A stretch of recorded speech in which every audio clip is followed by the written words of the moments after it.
시청자 여러분 안녕하십니까? 안녕하십니까? 이명수 변호사님의 정상회담입니다. 네. 예. 네, 안녕하십니까? 임 변호사님, 최근에 뭐 사실 이제 시험을 보지 않는 사람들은 잘 몰랐는데 네. 여기저기서 우리한테도 제보가 몇 군 들어왔어요. 네. 그래서 이제 세무사 시험이니 총 4과목인데 네. 이제 기존의 세무 공무원이나 또 뭐 재경 공무원 같은 경우에는 네네. 세무사 시험에 또 특혜가 있는 모양이에요. 예, 그렇습니다. 2과목을 안 본다며요. 네, 네. 그래서 2과목만 보는데 거기서 이제 이 과락을 대거 네. 일반 공무원 출신이 아닌 젊은 수험생들에게 해가지고 상당수가 이미 그 과목에서 필수적인 기본 커트라인 점수를 못 얻어가 네. 떨어져 버려서 네. 그래서 경쟁자들을 대부분 제거해놓고 네. 공무원 수험생들이 아주 쉽게 네. 대거 당선, 대거 뭐라고 합격하는 네, 합격하도록. 이런 일이 네. 벌어졌어요. 네, 네. 그래서 그 일이 오늘 좀 다루어 볼 건데요. 네. 그래서 최근에 이런 시험상의 문제들이 여기저기서 징조가 조금씩 나타나고 있었죠. 그렇습니다. 네. 그래서 뭐 아마 뭐 아주 어르신들은 아시겠지만은 이제 원래는 이제 그 뭐 세무서라던가 법원, 검찰, 뭐 이제 관세청 이제 이런 데에 대해 이런 곳에 이제 오래 근무를 하시면 이제 뭐 근무 연수만 채우면 이제 해당 분야의 세무사, 법무사, 그다음에 뭐 관세사 이런 자격증을 이제 자동으로 취득하는 이제 그 제도가 오래 시행되다가 이제 그 80 이제 이른바 민주화 체제가 들어선 이후에 특히 이제 헌법재판소 결정을 통해서 이제 이런 것들이 이제 그런 공무원의 근무하지 않았던 일반 수험상에 비해서 너무나 이제 많은 특혜를 주는 것이다 해가지고서 뭐 유연 결정이 쭉 나게 되고 제도가 이제 고치게 되어졌습니다. 그래서 대부분의 경우 뭐 일정 경력 이상이 근무를 하게 된 해당직 이제 공무원들은 뭐 1차 시험과 그다음에 이제 2차 과목 중에 일부 과목을 면제받는 시스템이 현재까지 이제 이용되고 있었는데요. 소장님 잘 아시겠지만 사실 뭐 저희 아버님도 예전에 공무원 생활하실 때 이제 어머님 말씀을 들어보면은 정말 참 공무원들이 박봉에 좀 시달리다 보니 뭐 이제 생활 자체가 뭐 여의치 않으니까 결과적으로 퇴직 후에 이제 여러 가지 좀 가외 혜택들을 이제 어느 정도 생계 보존 차원에서 이제 시행되던 제도들이 이제 그 명맥이 현재까지 좀 이어지고 있는데요.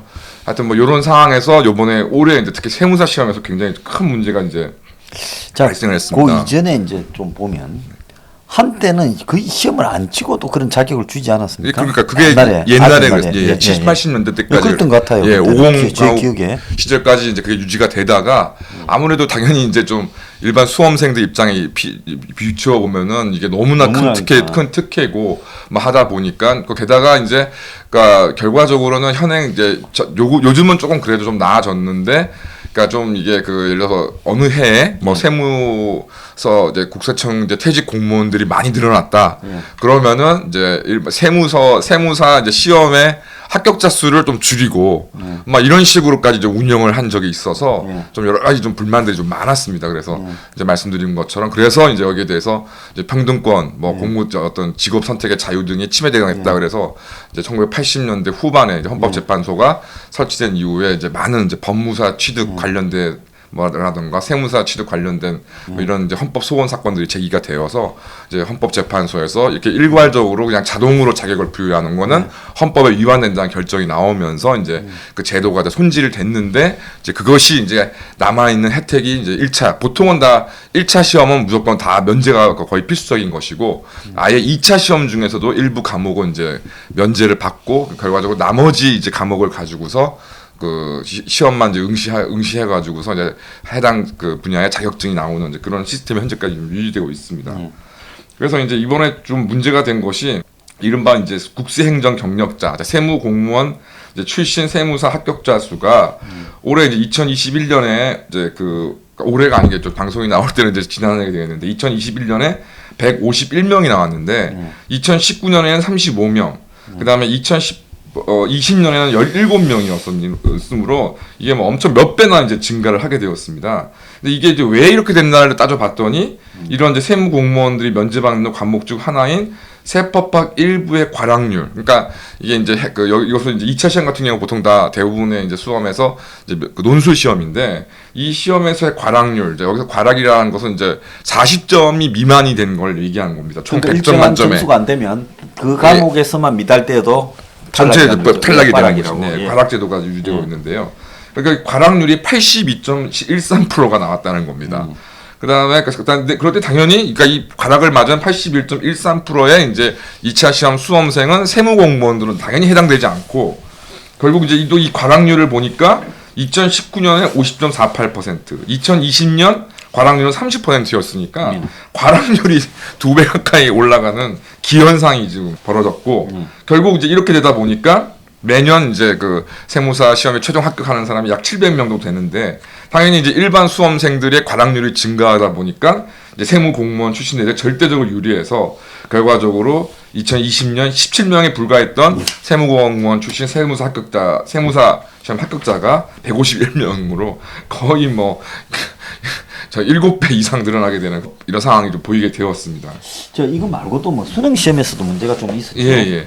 올해 뭐 수능 시험 같은 경우에도 뭐 혹시 이제 관심 있게 좀 뉴스를 보시는 분들은 아시겠지만 불수능이다 해가지고 지금 말이 많은데요. 특히 이제 올해 같은 경우에도 이제 생명과학 2번 이제 생명과학 2라는 과목의 20번 문제에서 뭐 저도 좀 문과 출신이라서 내용은 확실하게 모르겠는데 어쨌든 이제 그 문제의 어떤 기본 전제가 잘못됐다는 이제 지적들이 일어나게 돼서 결과적으로 일부 수험생들이 항의를 하였는데 이제 수능을 이제 관장하고 있는 한국교육과정평가원에서는 이제 문제에 어떤 뭐 문제가 없다. 그러니까 해당 문제에 대해서 오류가 없다는 식으로 판단을 내렸고 이에 대해서 이제 법원에 가처분 이제 그 정답 채점을 이제 중지하여 달라라는 것을 가처분을 제기하였고 법원이 이제 문제 자체에 그 중대한 오류가 있다는 점이 있어서 이제 가처분 결정, 그러니까 그 효력, 그 정답 채점 효력을 이제 정지시키는 가처분 결정과 함께 동시에 이제 수험 일정들을 감안해서 이제 그 정답이 없다, 정답이 잘못되었다는 이제 본안 판결까지 내림으로 해서 현재 지금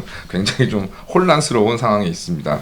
자, 뭐 2014년에 오늘 지문을 만들어 오신 걸 보니까 세계 지리에서도 문제가 있었다면서요? 예, 저 굉장히 좀 기억이 나는 문제인데요. 2014년 세계지도 8번 문제 같은 경우에는 그러니까 북미 자유협정 기구, 그다음에 이제 유럽연합, 이제 나프타와 EU를 비교하는 이제 문제가 출제되었는데 이제 당시에 이제 보기 중에 옳은 것을 고르는 이제 지금 그런 문제였습니다. 근데 당시 교과서에서는 그 유럽연합이 북미 자유무역협정보다 그 역내 총 생산 규모가 크다고 기재되어 있는데 이게 이제 2008년 세계 금융 위기로 인해서 유럽 연합이 이제 뭐 그리스, 뭐 포르투갈 이런 사태로 인해서 크게 침체되지 않았습니까? 그래서 2010년도에 이제 추월을 했다. 그 다음에 문제는 이제 그 수능 문제에 나왔던 또 지도를 가지고 이제 설명을 했는데 지도의 그 기준 연도가 보니까 2012년이니까 14년 시험이고 예, 14년 시험이고 12년의 지도 기준이니까 이게 명백히 2012년 당시에는 이제 세계 어떤 경제 통계성으로는 이제 그 나프타가 EU보다 역내 총 생산 규모가 훨씬 커졌다는 겁니다. 그래가지고 결과적으로 이게 정답이 있니 없니 해가지고 또 논란이 벌어졌는데 당시에도 한국교육과정평가원에서는 뭐라고 얘기했냐면 이런 객관적인 사실에도 불구하고 교과서에 나와 있는 내용이 정답의 기준이 된다. 그 다음에 확실한 오답은 이제 다른 선지를 소거하게 되면 정답을 고르는 데 큰 문제가 없다. 라면서 이제 결과적으로 이제 수험생들이 만약에 이제 이런 것에 정답 오류가 문제가 된다면 뭐 매년 통계치를 암기해야 하므로 수험생의 학습 부담이 가중되고 이는 암기 위주식 교육을 지향하고 사고력을 위주로 평가하는 수능 시험과 맞지 않는다고 주장하면서 이제 버텼지만 2014년도에도 결국 그 법원의 이제 그 판단에 의해서 그 정답이 없는 것으로 처리되어서 이제 문제가 됐던 적이 있고요. 제가 2014년 이 세계지리 문제에 대해서 좀 굉장히 좀 기억을 하는 이유가 딴 게 아니라 사실 그러니까 저는 이게 좀 황당했던 게 이게 나프타나 EU가 뭐 총생산 규모가 어느 쪽이 더 크다는 게 수험생을 포함해서 사실 저희들한테도 무슨 의미가 있습니까? 아무런 의미가 없지 않습니까? 뭐 나프타가 뭐 EU보다 그러면은 뭐 총생산 규모가 적어지면은 뭐 대한민국의 국가나 국민들이 EU만 신경 쓰고 나프타나 신경 안 써도 된다는 얘기입니까? 그래서 정말 이런 내용이 왜 이 수능 시험에 나와야 되는지 참 정말 문제를 위한 문제였다라는 생각이 들고, 그다음에 이제 올해 작년에 좀 그랬다고 하고 올해 이제 불수능 이제 수능 시험이 너무 어렵다라는 문제가 제기되고 있는데, 한간에는 이게 결과적으로 지금 현재 대한민국 수능 대학 입시 과정이 결국 의대생과 비의대생을 분류하는 작업, 그 다음에 의대생 중에서도 수도권 의대생과 지방 의대생을 좀 분류하는 시험으로 전락하게 버리기 때문에 이들을 변별하기 위해서 당분간 지금 불수능, 어려운 수능이 유지될 거라는 것이 교육계 내부에 지금 펼쳐져 있다고 합니다. 그래서 참 이런 부분을 봤을 때 이게 도대체 수험이라는 것이 단순히 그게 상위 학번 학생들만 변별하는 것이 아니라 전체적으로 어떤 난이도를 조정해서 이제 뭐 어느 정도 이게 노력에 따라 어떤 성과를 이제 학생들이 수험생들이 느끼도록 확인할 수 있도록 해줘야 되는데, 지금 수험 체제 전체가 지금 뭐 수능도 그렇고 세무사 시험도 그렇고 참 공정이라던가 어떤 제대로 된 객관적인 평가하고는 거리가 멀어지고 있는 게 아니냐 생각이 듭니다. 자, 아까 다시 그 공무원, 네네. 저 사무공무원 시험으로 돌아가죠. 그래서 요즘 같은 공정의 시기에 그렇게 다들 공정에 목말라 하고, 또 요즘 사실은 우리 사회에 이재명이가 마이클 셀든 교수하고 대담해서 말했다 해서 좀 웃겼지만은 공정하다는 착각. 그래서 뭐 시험을 통과해서 뭐 예를 들어서 옛날 같으면 사시, 네. 요즘 같으면 뭐 공시를 통과해서 내가 어떤 사회적 지위를 누리고 있을 때 그것이 공정한 과정 시험을 통과해서 내가 정당한 위치를 그 몫을 누린다. 네네. 이렇게 생각할 때 거기에는 내가 그 시험을 통과하기 위한 좋은 뭐 대학이라든지 네네. 좋은 학습 환경, 네. 남보다 유리한 정보 접근 루트, 네네. 뭐 이런 것들이 있었고, 또 로스쿨 같은 경우에는 부모의 네. 또 배경, 네. 이런 것들이 또 좌우했기 때문에, 그래서 오늘날 나의 성공이 꼭 외관상의 공정이라도 네. 실제는 공정하지 않다. 그렇습니다. 그런 내용을 이야기하는 게 공정하다는 착각에 달린 문제 아니겠습니까? 그렇습니다. 그래서 지금 대학 입시가 우리가 잠시 좀 이야기하고 넘어가지 않을 수 없는 게, 정말 공정하다는 착각을 비춰주는 불공정의 지금 대표적인 산물이지 않습니까? 그렇습니다. 그거는 외관상으로 보면 공정한 것처럼 되어 있으면서도 거기 뭐 요즘 이제 점점 불공정해져 가는 게, 거기에 이제 뭡니까 입학 사정관 수능 네. 이 이제 정시 수시, 네. 또 더 나아가서 그 각종 특례 입학제도, 네. 또 거기에 뭡니까 이 학생 종합기록부, 네. 이른바 학종. 네. 그런 거라든지, 또 그 자기의 스펙을 또 거기에 쌓아가는 거, 네. 이런 것들을 통해서 그 조국이 딸처럼 네. 스펙을 네. 이렇게 쌓는다든지. 네. 그래서 강남에 좀 이렇게 잘 나가는 집의 자식들은 대부분 스펙과 인맥 그리고 정보에 의해서, 돈에 의해서 대학 입시에 월등하게 유리한 위치에 가고 있다라는 게 알려진 사실이잖아요. 사실입니다. 그러니까 지금 뭐 대표적인 좀 제대로 좀 문제가 많은 전형 중에 하나가 이른바 농어촌 지역 특별 전형인 것인데요. 뭐 아시는 바것처럼 뭐 서울대학을 비롯한 일부 뭐 저희 사실상 농어촌 특별 전형은 뭐 거의 대한민국 거의 모든 대학이 지금 하고 있는데, 문제는 이렇습니다. 예를 들어서 뭐 어떤 계층적인 어떤 그 구조에 따르면 물론 지역적 편차도 있긴 하지만 사실상 대부분 게 소득이라던가 부모의 직업이라든가 이런 거에서 편차가 심각할진데, 대도시 서울, 대구, 부산 뭐 이런 데에서 거주하시는 분들은 아무리 부모가 뭐 형편이 안 좋고 뭐 본인의 어떤 학습 여건이 나쁘다 하더라도 사실상 혜택을 받을 수 있는 길이 차단되는 반면에, 뭐 예를 들어서 경기도 같은 경우에도 뭐 양평이라던가 남양주시라던가 이런 곳에는 거기는 농어촌 지역이기 때문에 뭐 부모가 서울에서 태어나고 살고 뭐 본인들도 사실상 그 본인 학생들도 뭐 서울에서 대치동에 학원도 다니고 하는데, 다니는 학교는 중고등학교는 농어촌 지역이라고 그래서 그래갖고 일부러 내려간다며요. 예, 일부러 내려가서 실제로 제 아는 사람 중에는 이제 저하고 다 같이 이제 고등학교를 졸업을 했고, 그다음에 대학도 당연히 서울에 있는 대학에 나왔으면 뭐 부모님도 다 전부 서울에서 지내고 계시는데, 뭐 이러저러한 이유로 그 양평 지역에서 이제 오래전부터 전원주택을 지어가지고 뭐 돈도 없지 않으니까요. 그래서 졌는데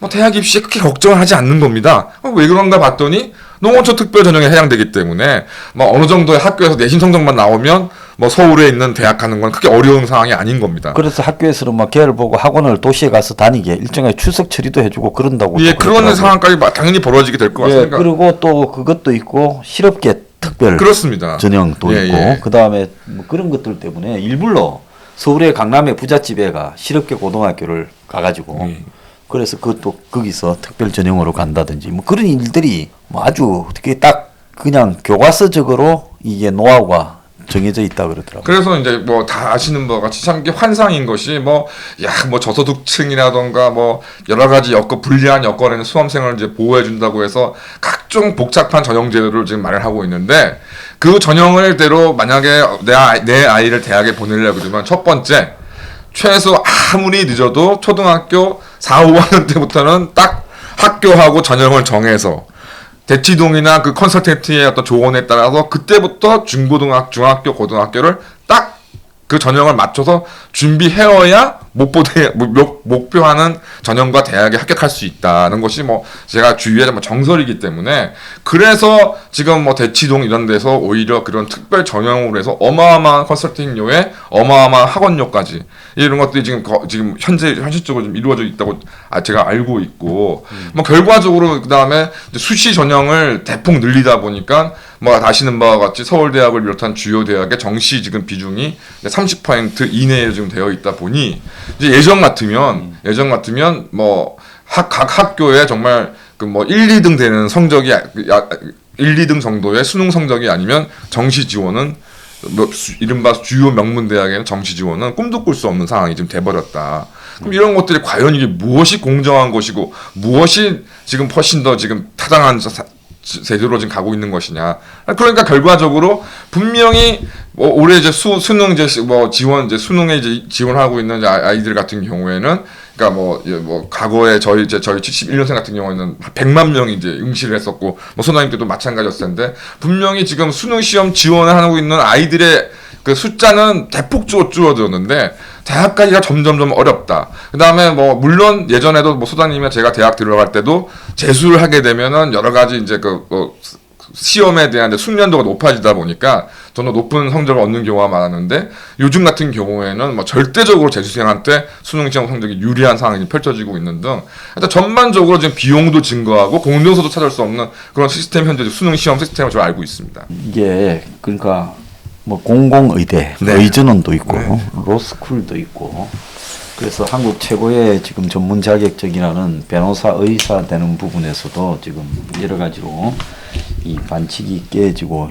반칙으로 지금 난무하고 있는 상황인데 네. 자, 이 지금 이번에 세무사 부분에서도 지금 이 문제가 있지만은 실제로 그 판검사 같은 경우에는 어떻습니까? 그 마치고 나면 변호사를 갈 때 좀 제한이 있습니까? 그러니까 지금 뭐 이제 판검사 이제 그 변호사들하고 좀 비교를 해보시면은 일단 이런 차이점이 있습니다. 일단은 판검사들은 변호사 자격증을 가진 사람들이 판검사에 임용이 되기 때문에 이제 공직인 판검사를 그만두게 되면 자연스럽게 본인이 원래 가지고 있던 변호사 자격증을 회복하는 형식으로 이제 복귀하게 되는 것인데 현재 그래서 뭐 전관 예우니 뭐니 뭐 말이 많아서 그래서 최종 그것도 좀 제한이 좀 애매모호한데 최종 근무지에서의 그러니까 예를 들어서 제가 뭐 판사로 이제 있다가 이제 옷을 벗고 나오게 되는데 뭐 최종 근무지가 서울중앙지방법원이다.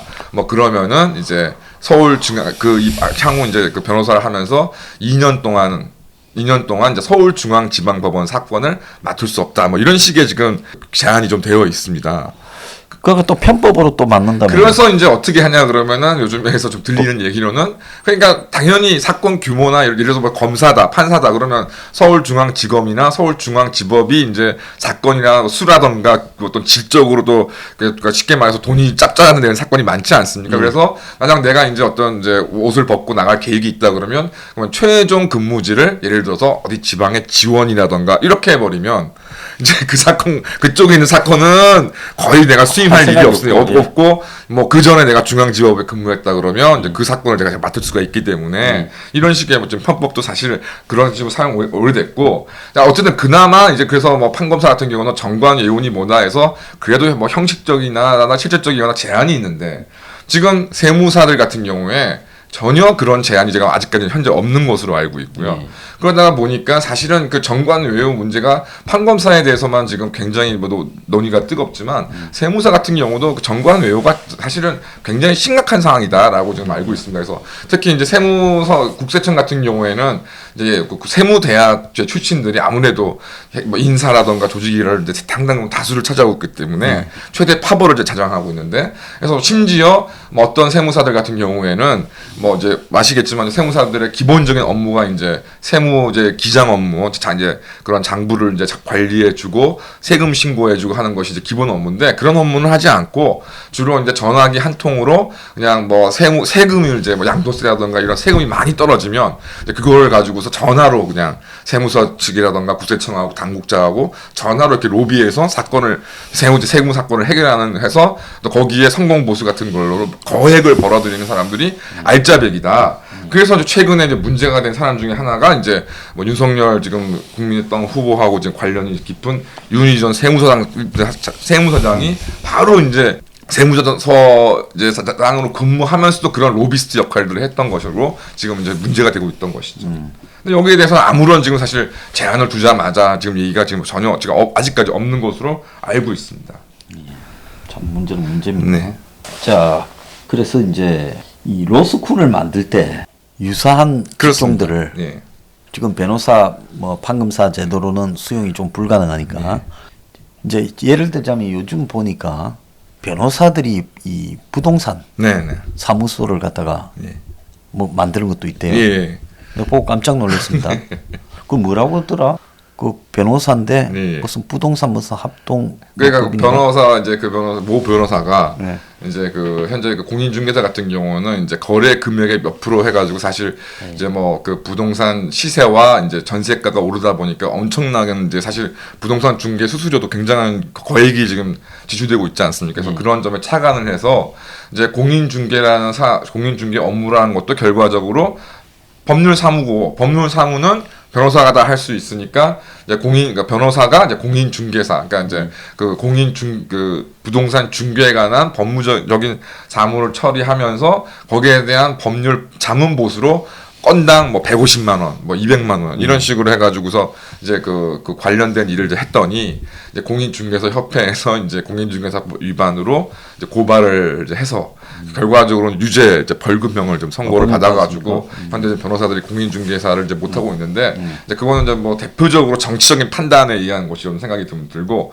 뭐 어찌 됐건 이제 특히 뭐 노무현하고 문가리가 주도했고 당시에 조선일보도 뭐 엄청나게 그 지원 사격을 했던 로스쿨 이제 도입에 대해서 당시에 그 취지가 미국 같은 경우는 아시는 바와 같이 뭐 세무사라던가 법무사라던가 뭐 이런 것들이 따로 있는 것들이 아니라 변호사가 이제 전문 영역으로 이제 그런 업무들을 처리하고 있는데 이제 우리나라도 그런 유사 법조 직역들을 정리하고 이제 변호사들이 이제 해당 전문 분야로 맞아. 이제 그 어떤 그 업무를 수행하도록 하자라는 게 이제 취지였습니다. 그런데 이게 이제 뭐 대표적으로 세무사 같은 문제 같은 경우가 만만하게 볼 수가 없는 게 대한민국 주요 권력기관 중에 하나가 국세청이고, 국세청 공무원들이 다 이제 앞서 말씀드린 것처럼 경력을 채우면 이제 세무사로 이제 그 자영업을 이제 해야 되는데 그 세무사 자격을 없애는다는 게 이게 어마어마한 이제 기득권하고 이제 부딪히는 일이 되는 것이거든요.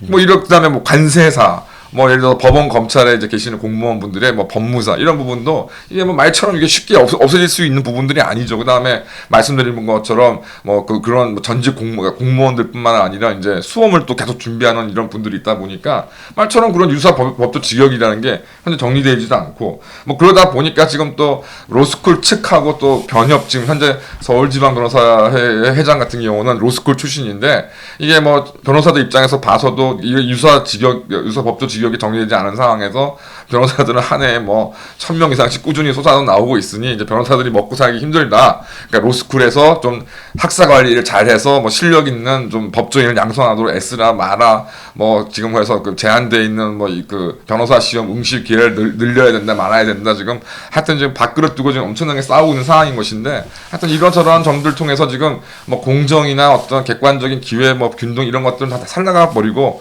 그냥 서로 자기들의 기득권을 지키기 위한 악의 다툼이 계속되고 있다. 그런 상황에서 이번 세무사 시험 2차 시험 파동도 발생한 것이다라고 생각이 좀 듭니다.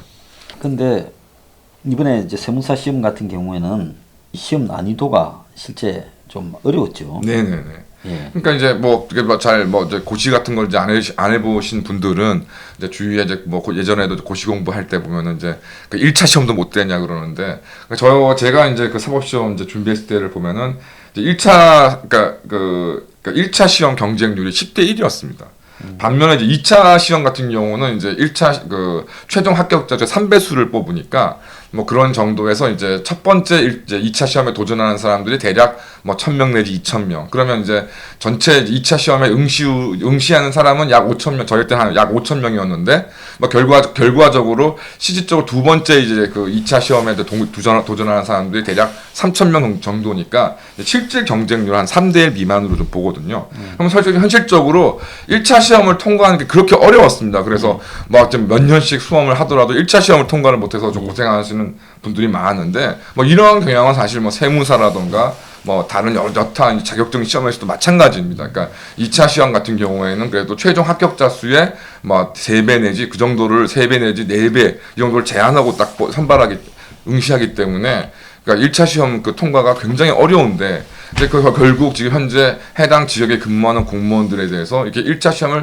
계속 면제하는 것이 과연 이게 이제는 2021년에는 타당한 일인가도 한번 정말 심각하게 좀 고민을 해봐야 될 때가 아닌가도 생각이 듭니다. 자, 지금 우리 기성세대가 지금 여러 가지로 이 벽을 치고 있다.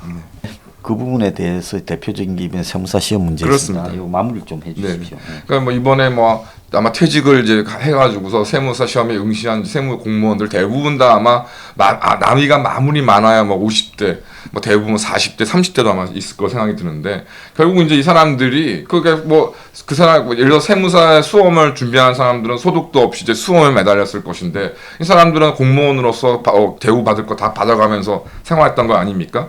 그런데 결과적으로 본인들은 전혀 희생은 뭐 생각하지 않고 결국은 이제 자기들의 그 세무사의 어떤 세무사로서의 어떤 기득권을 이제 보장하기 위해서 뭐 수사 뭐 감사해봐야 뭐 그 실체가 드러나지 않을 거 생각이 드는데 결국 그런 작태 속에서 이제 결과적으로 일반적인 선량한 수험생들을 희생시키는 이번 사태가 좀 보여졌는데 결국은 이제 뭐 최근 대한민국의 부채가 급증하고 여러 가지 예우, 특혜 이런 것들이 막 계속 남발되고 심지어 뭐 민주화 운동 보상, 뭐 농어촌 지역 보상, 그다음에 최근에 현대중공업 같은 경우에는 그 많은 급여를 받던 사람들이 그 명절 때 받았던 그 상여금이 퇴직금 산정에 포함되지 않았다 그래서 소송을 이제 그 제기해가지고서 결국 이번 최근 대법원에서 그 현대중공업이 해당 근로자들한테 약 6,500억 원에 가까운 그 돈을 그 퇴직금으로 정산을 해줘야 된다고 판결을 내렸습니다. 그러니까 참 그런 거 보면은 참 이렇게 뭐 이게 그 별면치 않은 직장이라든가 계층에 있기 때문에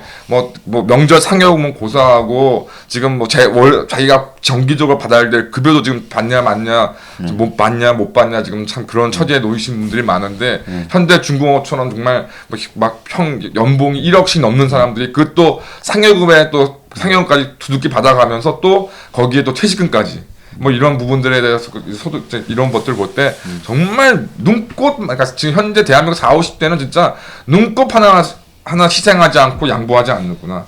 그러면서 결과적으로 이 세무사 시험 사태의 타파동에서 보는 바와 같이 오히려 청년들의 어떤 그 청년들의 어떤 기회마저 빨아먹는 정말 40, 50대들의 정말 기득권에 집착하는 세태에 대해서 정말 참 스스로 그 세대의 일원이지만 좀 개탄스럽지 않을 수가 없습니다. 예, 참 오늘 1부는 여기서 마치겠습니다. 자, 기성세대의 이 불공정이 젊은 세대에 영향을 미치고 있습니다. 자, 감사합니다.